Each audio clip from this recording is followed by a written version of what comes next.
Hey, assistant coach, how are you guys doing? It is me, Johnny Sports, and no, I'm not dead. I am not dead. Yesterday, I couldn't upload because I was missing a cable. That cable was really important for me, but I've given it to someone, and then I should have gotten it back, but then I drank a little bit too much, so then I forgot and went home without it. And the next day, I realized, shit, I've forgotten my cable. So on Sunday, I couldn't upload 2 videos, let alone 1. So yeah, today, hopefully I can make up for it. You assistant coaches have voted for all these players that I'm now getting on pre-contract. For all of them, you guys have said, yes, get them on pre-contract. Even though the one with Allison wasn't really too sure. I mean, a lot of you assistant coaches have been saying, no, don't get him on all that stuff. But in my opinion, getting him into the team is the right decision because De Sanctis will probably leave the team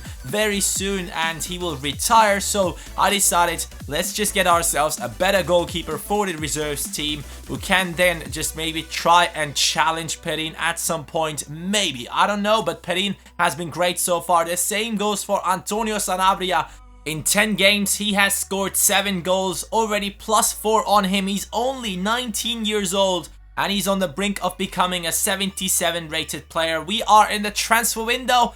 And in this episode, finally, we are playing against AC Milan. The team that a lot of you guys do like a lot. So that is a special game for today's episode. But I decided to play the reserves team against the first team that we are playing against, which is Chievo Verona, because I just knew that it would be important to have a full stamina team against AC Milan, which would be a tough game to play. Currently, AS Roma is the best defensive team in the league with only 9 goals conceded. Inter is right behind us with 13, I believe. And that's actually something that I really do like about this team, because even though we are playing the reserves team like a lot, we have never really lost the game with a big margin. So we started off this one with the long shots as usual. I mean, in like the last 3 episodes, I think I had at least 6 long shot goals. So I just can't wait to score one in this episode because I've gotten so used to it. And I think you assistant coaches do like it as well. Some people in the comments are already saying, oh, long shots are overpowered. And I really don't think so. I don't think long shots are overpowered. You just have to get it right. And if you get it right, it's really satisfying. And that is something I love about FIFA 16. And I've only just realized that I'm able to pull off these long shots. So I will keep on doing them and I will try to score some really nice goals for you to watch, because that is obviously one thing you want to see in these videos. It's entertainment with the commentary, entertainment with the music, with the bass drop, all of that stuff. But also you want to see some nice gameplay and you want to see your team succeed. And here we are still searching for that one goal. I haven't been able to score a goal against Chievo Verona, and in the 85th minute I had a big chance. Sali Uchan now with the skills. 90th minute, the last chance in this match. He's losing it, getting it back, passing it to Ponce, over to Sanabria, and his shot gets saved in the 90th minute. And that is actually only a draw against Chievo Verona, which I wasn't expecting at all. I honestly thought that we would win this match like 2 or maybe 3-0, but it didn't happen. We didn't score and they really defended well. They also had some chances, and the only good thing that we can get out of that match is that our first team is fit for the clash against AC Milan. Pjanic wants a new contract, assistant coaches. He is already one of the highest earning players in the team. He gets 140k and he's asking for 190k, which is a lot of money, but he's the 85 rated center midfielder who has done an amazing job so far this season. So I am giving him that contract. 12 wins, 6 draws. That is sick. We still haven't lost any games in the league. We have gone through 18 matches, 42 points, but Inter is only 1 point behind us, and Napoli is also catching up slowly but steady. And here you can see Bonaventura was actually the only guy in the top scoring list from AC Milan. Luis Adriano though with 3 assists so far in the season in the Serie A. So AC Milan is not really doing too well. I mean, they have some great players, but they are still lacking few pieces here and there in my opinion. So this team has a lot of room to improve, but this is exactly what we will try and capitalize on. They do have Mario Balotelli in their team, so that is a striker that in FIFA 16 I think is actually a great option for any team. Balotelli and Batshuayi are the two strikers I tried on the demo and I really loved them. Right now it's time to get into the AC Milan match, and in this match I actually wanted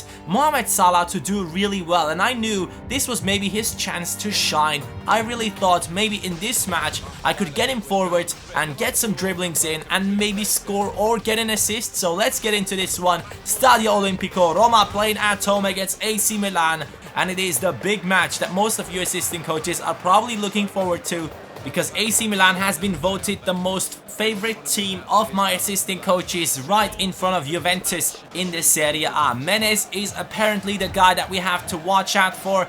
If you guys remember right, every single time the player to watch was shown, especially for like Pjanic, he has been performing really well. So I feel like the player to watch thing at the start of every match just kind of boosts the performance of a certain player. So Jeremy Menez, please do not perform well against me. You guys just saw my starting lineup. Now let's take a look at the starting lineup of AC Milan. They do have some great players, but their defense is not really looking too solid. Calabria on the right with Romagnoli and Mexes in the middle, De Sciglio on the left. Yes, there are some really good players in there, like Romagnoli and De Sciglio are good talents with good potential, but still, if you guys know, the defense of AC Milan once used to be with Maldini and Nesta, so you know there's a lot of room to improve. And right here you can see the goalkeeper should have improved as well, especially on that save. That was just terrible. The long shot wasn't even that good, but the shot got parried from him right in front of Pjanic, and Pjanic took the advantage, scored it, and it's already 1-0. And hopefully we can keep up the good performance so far. Doumbia starting a counter-attack against 2 defenders, or now 3 defenders of AC Milan. He's getting in there with the skills, and then the pass over to the right-hand side to Salah, who I really wanted to do well in this match especially, but it didn't really work out for him. So we are getting back into the next attack. Now De Rossi will try a long shot, which actually was decent, but sadly the goalkeeper is getting his hands to it. 68th minute, it's the big chance for AC Milan. Keisuke Honda hits the crossbar and they follow it up with a header, but Perin is there. Biggest chance for AC Milan in this match, but it is still 1-0 to AS Roma at home. Gervinho, Strootman and Leandro Paredes joining into this game. So far in this episode, I haven't scored a long shot. 32 yards out, the goalkeeper went to the left a little bit, so I tried it with Florenzi, and again he got to it, the goalkeeper with a 6 save, but that shot from Florenzi was actually really good. 88th minute, the corner kick after that, Leandro Paredes, the substitute, scores the first long shot of this episode. It's very similar to the goal that Pjanic once scored for our team, and now Leandro is doing the same. He was basically on his own, and then he just smacks it into the top left. No chance for the goalkeeper. Let's take a look at it once again. Really nicely taken volley. And with that, he has made it 2-0, which is really important because AC Milan actually got another goal in. And that really showed me that that goal from Paredes was even more important, because that second goal got us the victory in the end. Maybe AC Milan could have gotten the equalizer in the late minutes to make it 1-1. But right here, we have gotten it. 3 points against AC Milan, the favorite team of my assistant coaches. And on top of that, I need to tell you assistant coaches that we were not really the best in this match. Take a look at the ratings. No one has gotten anything above 7. Only Paredes gets a 7.0. And that really shows that this team really needed to do better. Pjanic got a 7.1. He was the man of the match with that first goal he scored. But other than that, other than Paredes and Pjanic who have scored the goals, the team was actually really bad against AC Milan. And I'm really happy that in the end, we have gotten those 3 points, which were really important because Inter is right behind us and they're just not letting us go. And this is another training session. You can see Sanabria is still in there. He is really close to being a 77 rated player. I can't wait to see that happen, and I really think he will be an amazing player in the future. He's already amazing. He scored in this match against Perugia, which was in the Team Cup round of 16, and since we are in the transfer window, we are getting a load of offers for Seydou Doumbia. Swansea City are trying to buy him. I'm saying 38 million and you can have him. Torino actually offer around 30 million for him, and I said, give me 38 million and you can have him. He's 81 rated, 28 years old, only has as many goals as Sanabria. Can you believe it? Doumbia and Sanabria are actually on the same amount of goals in this season so far, which is really surprising, and it doesn't really put Doumbia into a good light because that youngster has scored as many goals as him. Yes, a few of those were in simulations, maybe 2 or 3, but other than that, we have seen Sanabria really perform well and step up in really crucial moments. So Doumbia, if they do actually pay that amount of money, they can have him. And I'm looking for a new striker after that, because we definitely, finally, need a really good striker in one of my career modes. In the Liverpool Career Mode, I've bought myself Lewandowski. What happened? He scored 19 goals or 20 goals. That's not enough. That is not what you expect from your lone striker. You need them to score more goals, as my wingers are only going for assists so far. Salah, Gervinho, Iago Falque, Iturbe, all of those guys are not really Messi or Ronaldo cutting inside from the wings and scoring many goals. And now we were playing against Hellas Verona, which is the second team out of Verona that we are playing against in this episode, and they started off really nicely. 43rd minute, right before half time, they had a big chance, but Perin gets that save in there, and now they're getting past me way too easily. Pazzini on the right hand side, crossing it, which actually was more of a cross shot, something like that. But we started our attack in the second half, the first proper attack, passing it to Salah. Salah now looking for someone in the middle. He's crossing it over to Doumbia. And that header was really powerful, but the save from the goalkeeper was even better. Now they have gotten the ball off me. It's a counter-attack for Hellas, and it is a good one because they're getting past me too easily. But Perin, what a save is that, man. That was just sick. I really thought it's 1-0 for our opponent, but he gets to it and keeps us in this match, and it is still 0-0. Hellas, though, are really pushing for it, and they're trying to get the goal in. And that was a big chance. You can clearly see that we are being dominated by Verona, and it was time to make some changes. Paredes, Benassi and Iturbe joining in. 2 players for the center midfield, 1 for the wings. And he's now on the ball. He's getting inside from the right hand side, getting past 3 defenders, passing it to Doumbia, and on the line. They're saving it. How the hell did he save that one? Nainggolan with the follow-up, but it doesn't go through the defense. Now the time has come for the perfect 90th minute winner. It is Iturbe getting through 2 players and getting taken down in the penalty area. The ref blows the whistle and gives the yellow card, followed by the red card for the defender, and the big chance for Roma to take the lead with 1-0, get those 3 points with the penalty kick. Obviously, our opponents are not really happy with the referee's decision. Right here, you can see Iturbe with his feet on the line. He does get taken down and falls inside the penalty area, and we are getting the penalty kick. What? What? How? How is this not a penalty? Look at it. His feet are on the line. Look at this. The contact is coming in right here. His right foot is in the air. His left foot is on the ground, on the line. And even after that step that he had on the line, he does get taken down. And we do not get a penalty. The referee has screwed us over. Florenzi tried his best with the free kick because Pjanic has been subbed off. And we have gotten screwed. Yes, the referee has robbed AS Roma, and he has not given us the penalty that we deserved.